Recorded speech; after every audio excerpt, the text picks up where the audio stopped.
Hi guys, I'm Shmee. Hello and welcome back to the channel. Happy New Year to you. It is now 2022 and we are kicking things off with quite the story involving this.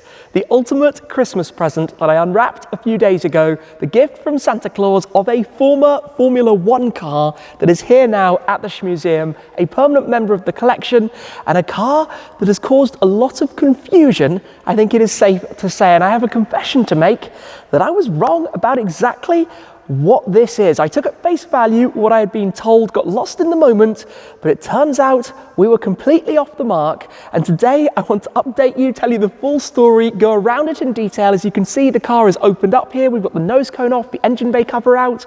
We have removed some of the wrap to see what the livery is beneath and tried to piece together bits of the story. So today, let's find out exactly what's going on with this Formula One car.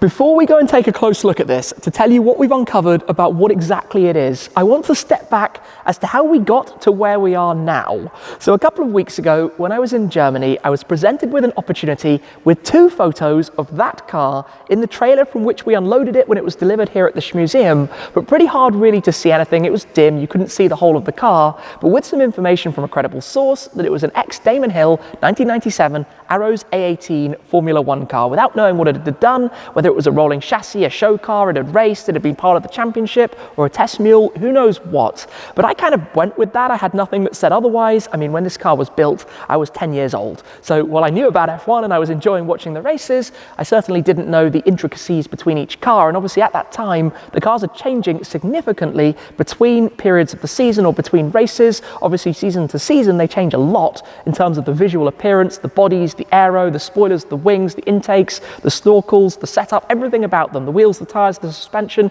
you name it. So I kind of went with the flow. You know, I took it at face value, assumed that was exactly what was turning up. Then, as you saw, we unloaded it, shot straight away the wrapping and unwrapping for the video to reveal the car to you guys, and kind of left it there without really thinking twice. And that's probably where we should have kind of double-checked ourselves and tried to work out exactly what we were looking at, because some of you very eagle-eyed viewers and 1990s Formula One fans spotted that something wasn't right. And at this stage, I want to give a huge props and shout out to Gary, who actually spotted when I shared the first photo a few hours before reveal of this car wrapped in Christmas wrapping paper, that it wasn't what I said it was. And in fact, he even said at that point what it actually is. So a few other people have been involved. Huge thanks to Dan, huge thanks to Gary. But we should go and take a look at this, because it's not an Arrows A18, and I want to share with you what it actually is. When you're looking at a video or even photos of the car, you cannot see the same level of detail as when you're standing here in person. But as soon as the video went live, Gary was absolutely adamant that this was what he had suggested a couple of hours prior. And of course, at that stage, I was very confused, but he was quickly persuading me with a lot of photos that this wasn't right, and it is in fact exactly the other car, and I will explain why. As you take a look at it here, there were a few things that just don't match up to the Arrows A18. For example, the shape of the nose cone isn't quite there. The side pods should be slightly more angled. There are other intakes and shapes and vents and things that just don't match up properly. The shape you have down through the center, the suspension system, everything about the car just didn't do or didn't look how it should look for the car that I was explaining on the video that it was. Now, very few other people came forwards initially with suggestions about this, and I guess it's nearly 25 years old. It's quite hard really to know these things in detail, considering how quickly they change and the fact that it's in a different livery. And I think liveries are a big part of this, and you're going to see why shortly and what I'm talking about when it comes to it. But he was also spotting details about this car that matched perfectly with his suggestion. For example, the way the nose cone works, the end plates, the attachment points, the tub humps that you have along through the center, the shape of the side pods, the shape of the rear deck, everything about it seemed to line up. Now, I had originally thought that the story had been, and the reason it's in the Michelin livery, is that when there was the demise of Arrows, effectively the remains of the company were purchased by Minardi, the intellectual property, and some of the, I guess, models and different cars. So I thought when Minardi ran Michelins in 2001 and 2002 that perhaps this had become a show car or something around that time, which in my head made sense, and I suppose still would make sense. It's very close to what happened, but obviously it's not an Arrows. So what exactly are we looking at here?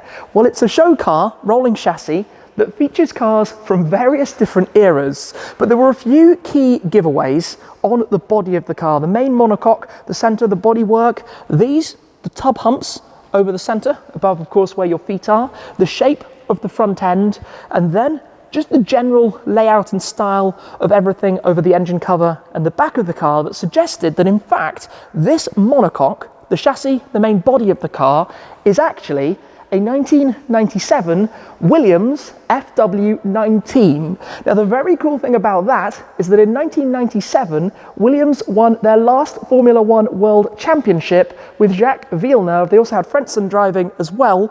So that monocoque was a championship winning year monocoque. Now I believe this was a spare, an unused monocoque. So at the end of the season, what actually happened is it then, either in 98 or 99, was linked up to a new set of suspension. Now the reason that this stands out is the 97 car would have had a much wider track. The front wheels would have sat outside of the front wing, as opposed to, as you can see here, sitting just inside of it. So this was the new setup in the 98 and 99 year, and you can tell that in fact here what we actually have is from 99 because of the use of these carbon shrouds and some of the sponsor logos that you can actually see that have outlined themselves on there. Those were only introduced in 1999.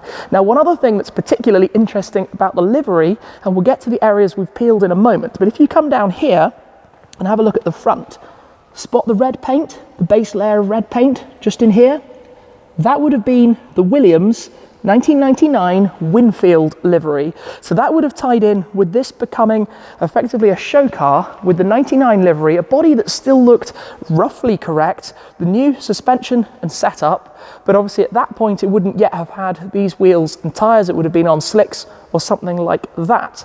But a bit of progress in the story.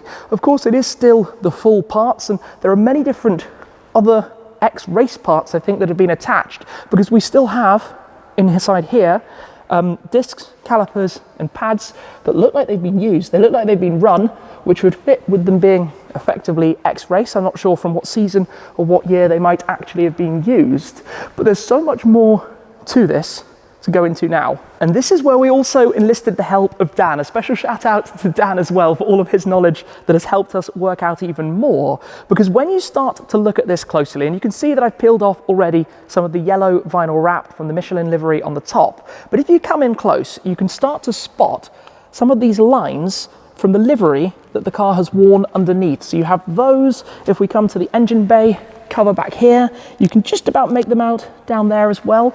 Not sure if you can see all of that, but clearly hiding something interesting beneath that would reveal a lot more about what this car was and perhaps how it was used. And that's where we got peeling back on some of the livery, as you can see around here, some parts that we pulled off, and it revealed this.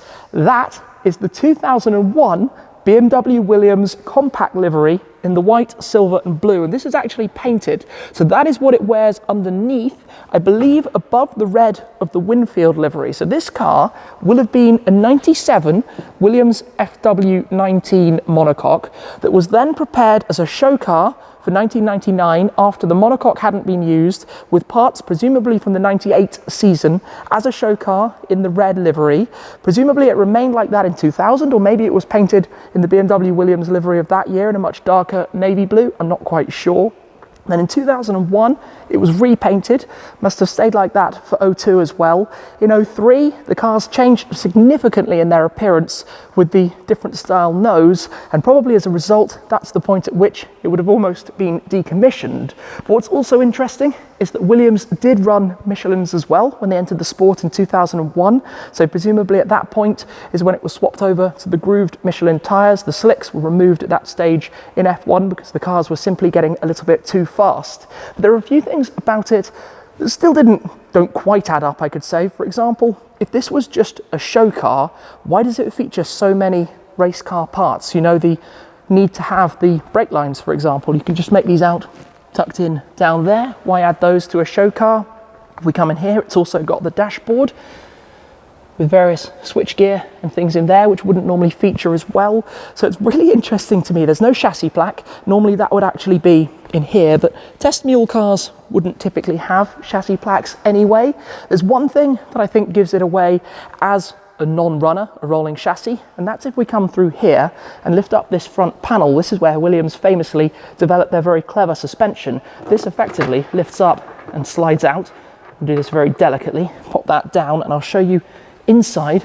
And what stands out about this in particular, this is where they would have had the active suspension system, but it would have had to be bolted in, and if it had been used, there would probably be signs of wear or something in here, which we don't have. So I presume that this has never effectively been driven. It's very hard to say, because I do think that this is the factory monocoque from '97 that would have been a spare if Villeneuve or Frentzen had needed it in that year. If you come around here, obviously this is where the sim setup has been, as Michelin ran this car as the racing sim. So this whole frame can be ignored. That will have been installed when it was made into the sim. We've got the amp for the computer system. That would have been in here. This would have been obviously where the fuel tank goes in front. We've got some random cables and things, but also the bodywork isn't quite right. This is the show bodywork from the '97 year. The cars that raced actually then had some flicks that came up here, which would have been towards the back of the engine bay cover, and you can see again more of the livery design, which we'll probably fully explore and have it opened up. One thing I find fascinating, and I really wonder about though, is will it have worn the '97 Rothmans livery, the famous navy blue with the gold and red over white stripes? Perhaps at the time, I'm not sure if it would have been painted up. Another thing that stands out is that actually the components like the nose cone, those aren't probably the correct components. This isn't how they would have been installed for racing purposes. They would have had latches from the nose cone into the main tub, and then it would have been a quick release system and probably a little bit lighter than these actually are, although they're certainly shaped correctly, and quite amusingly as it happens, we borrowed an IKEA toolkit to be able to open this. It just so happened to have exactly the right screw size. If you're wondering about this, that's all to do with the sim rig. The original, if I can just come round, steering column, some parts of it can actually be seen in here. Have a look just inside there, but obviously replaced with the setup for the feedback on the gaming steering wheel, and then in line with that, some of the control panels and switchgear that would have been down here for driving obviously is not present in this car too. But we started to lift off some more of the panels, you know, taking out the support bracket that goes around the cockpit, revealed a flash of silver here so we could see that the livery was going to be coming through, and just noticing all of those details. And it's genuinely fascinating to think about where this car has been, who's been in it, what it's been used for. I don't know the full story. The question that I imagine a lot of people might be asking though is, can I make this run? Now, truth be told, if it was just a show car, I think it would probably take more financially to make this run than to just go and buy another FW19. So that wouldn't probably be the most efficient way of doing it, but perhaps there's more to it than I know. At this stage, I have not spoken to Williams, because we've only just worked out that it is in fact a Williams, not an Arrows, and that's totally bizarre for me to say. And who knows who actually drove it or sat in it. I mean, this car will have had, at the time, obviously, Villeneuve and Frentzen. In 2001, so the painted livery that it has now, that was with Ralf Schumacher and Juan Pablo Montoya, which is pretty cool as well. Obviously, very iconic liveries, Rothmans and the compact livery. So who really knows? And in fact, have a look here as well on the nose cone. We also spotted this. I'm not sure how much you can see on the video, but we've got the outline shapes on here of the BMW kidney grills. You can just spot the lines, and the BMW roundel I think would have been on here somewhere as well. So that was certainly how it was liveried up and what they intended it to look like, and I guess that makes sense how it became the sim for now. So the plan is to give it a livery. I think probably the appealing livery for me is to match the original year of the car, of the monocoque of the car, the body of the car. Of course, it has the narrower track, which doesn't quite fit with the year. It would look a little bit more appropriate with the wider track, but that was that very famous Rothmans style, and that was the last year that Williams won an F1 World Championship, both driver and constructors, so it would fit very, very nicely with what this is, with its story, with its history. Just when we saw this, as you can imagine, when we did the first bit of peeling back and saw the colour coming through, it was like a eureka moment of we've cracked it. We've worked out exactly what it is. So a huge thanks to both Gary and Dan for their help with that, and to everyone else who chipped in with different bits of information as well, because that was certainly the most confusing case to have tried to work out in a while. Don't get me wrong though, there is quite an appeal to getting this restored, to turning it into a running car, maybe putting in a Judd V10 or something and driving my own Formula One car. Sadly, I don't think that is realistic, but in any case, this is a fantastic thing to have here at the Schmuseum. The story behind it, to now have worked out effectively what it is: a 97 Williams FW19 monocoque, the 98 race parts, the 99 Winfield livery, the 2001 BMW compact livery, and now it's been here after, well, probably 15 or so years in the interim where it's been used as a racing simulator. I think that's really cool, and I think it's safe to say a cooler story than what I originally thought it was. So needless to say, I am not unhappy about this, other than the confusion of having been wrong about exactly what it was. So thank you to everyone who has chipped in with various different parts, advice, suggestions, thoughts about it. We might not yet be completely right. I probably do need to speak to the team at Williams Heritage side to go through things, and thankfully my friend Zach's Garage has a couple of Williams F1 cars as well, so the introduction will go via there, and we'll see exactly what's going to happen and what's next with this. All I know is it's really very cool. It feels insane that it's here. I'm very, very excited about it regardless.